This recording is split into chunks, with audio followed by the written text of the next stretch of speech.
Bonjour.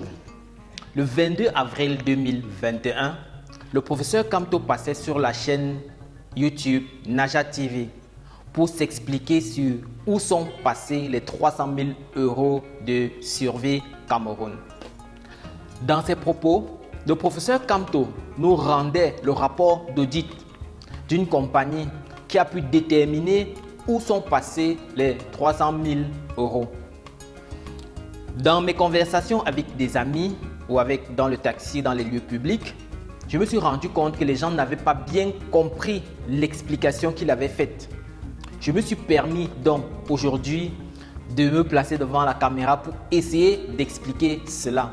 Cette vidéo est subdivisée en plusieurs points. En premier, nous allons donner une meilleure compréhension de la situation, de ce qui s'est vraiment passé à travers le schéma que vous voyez derrière moi. En deuxième, nous allons essayer de donner un éclairci entre les montants reçus au niveau de la plateforme et les montants perçus, puisque entre le moment où on reçoit le montant et le moment où on les retire, il peut y avoir des fluctuations. Et enfin, je vais essayer de dédouaner les informaticiens, puisque dans ses propos, le professeur Kamto a indexé un peu les informaticiens en disant qu'ils auraient pu stopper la conférence qui devait annoncer le montant global de la collecte des fonds en leur disant que non, il est probable qu'il y ait une différence entre les montants affichés sur les sites internet et les montants qui sont dans les comptes Stripe et PayPal qui permettaient de collecter les fonds. Pour donner une meilleure compréhension du bug informatique, je me suis permis de faire une image. À travers cette image, on pourra comprendre exactement qu'est-ce qui s'est passé. Donc, considérons ce dessin comme les personnes qui ont contribué à Survie Cameroun, qui ont donné les dons. Ici, nous avons le site web qui permettait de collecter les dons à travers le formulaire de paiement. Et comme vous pouvez le constater, cette ligne, lorsque l'utilisateur fait le paiement, ça se verse directement soit dans Stripe, soit dans PayPal, selon le moyen de paiement qui a été choisi par l'utilisateur. Exemple, si l'utilisateur décide de payer par carte Visa, Mastercard et tout ça, c'est Stripe qui doit recevoir le montant dans son compte. Par contre, s'il utilise PayPal comme moyen de paiement, c'est plutôt dans PayPal que le montant doit être versé. Ce qui se passe avec donc, le plugin GiveWP, c'est qu'il capture le montant, juste le montant versé avec la devise.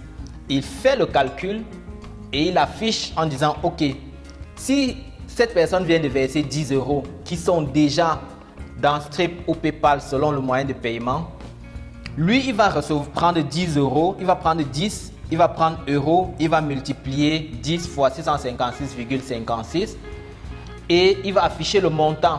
Et à chaque fois, il va cumuler le montant des transactions faites sur le site par rapport aux montants qui sont versés dans Stripe. Vous comprenez donc qu'à partir de cet instant, GiveWP ne garde pas de l'argent. Il capture juste le montant et la devise et il essaye de multiplier pour avoir le montant global en la devise finale, ici étant le franc CFA. Dans le cadre où on utilise l'euro, puisque dans ses propos, le professeur Kamto explique bien que au début, on payait uniquement avec l'euro. Et il se trouve que le bug a commencé quand les utilisateurs ont commencé à payer en dollars. L'explication est vraiment plausible. Prenons un exemple.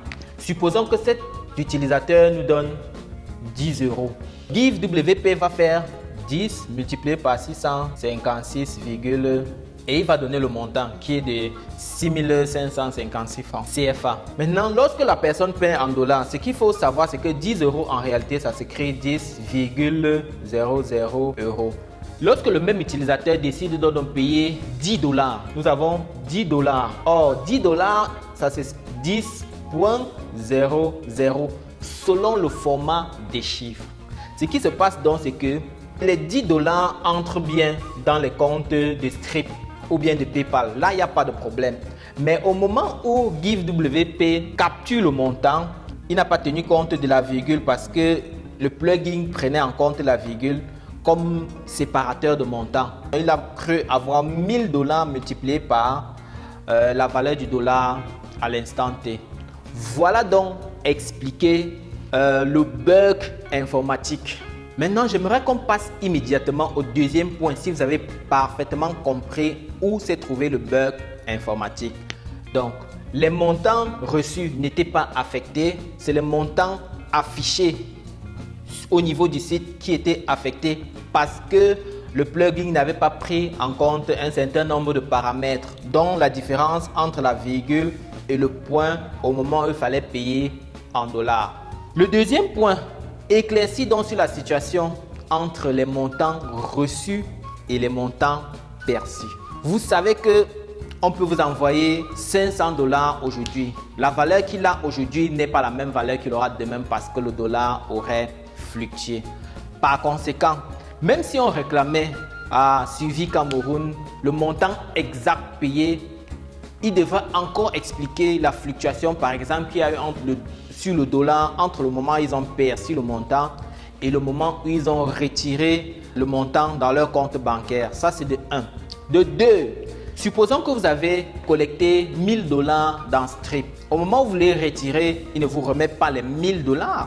Il dit, je vais retenir 1% de la transaction qui va se passer entre mon compte et votre compte bancaire. C'est-à-dire que en plus de la fluctuation du dollar, il y a les frais retenus par ces agences-là qui peuvent éviter que les 1000 $ que vous avez donnés soient les 1000 $ que vous avez reçus. Ça, c'est les deux points que je voulais souligner sur le montant exact entre les euros reçus et les francs CFA donnés pendant la conférence. Maintenant, je voudrais qu'on attaque immédiatement le troisième point. Je voudrais un peu défendre les informaticiens. Lorsque le professeur Kamto a dit que les informaticiens, lorsqu'on a clôturé les collectes, auraient pu déclarer que les montants affichés sur le site étaient différents des montants collectés. Eux, ils ne pouvaient pas avoir ces montants-là. Pourquoi? L'une des raisons, c'est parce que lorsque le compte Strip a été créé, il faudrait qu'on se rassure qu'il y avait 0 francs dedans. Et donc, tous les montants versés appartenaient exclusivement à la collecte. Pareil pour le compte PayPal.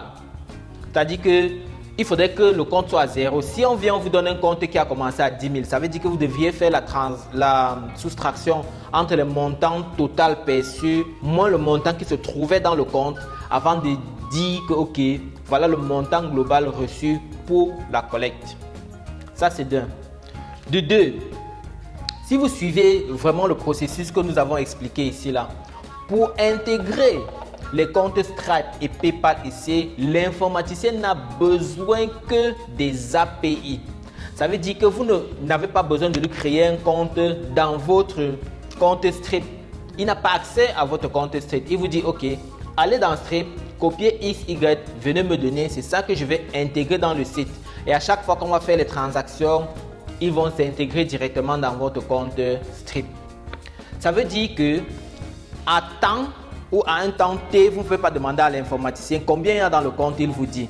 Il va se baser exclusivement sur ce qui est affiché dans le site. Il va vous dire, ok, sur le site, je vois afficher tel montant. Mais il ne va pas, puisqu'il n'a pas les accès au compte Strip ni au compte PayPal, vous dit exactement ce qui se passe. Tout ceci pour expliquer que le jour où on clôture la collecte, les informaticiens, eux, ne peuvent que se baser sur ce que GiveWP a affiché sur son site pour dire, ok, on espère que les montants affichés, ce n'est pas eux qui ont développé GiveWP.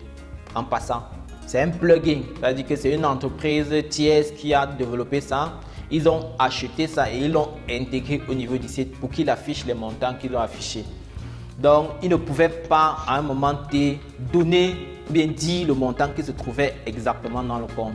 J'espère que cette vidéo a apporté un éclairci au bug informatique ou bien à la compréhension que vous aviez de la situation qui a été expliquée sur le compte YouTube de Naja TV.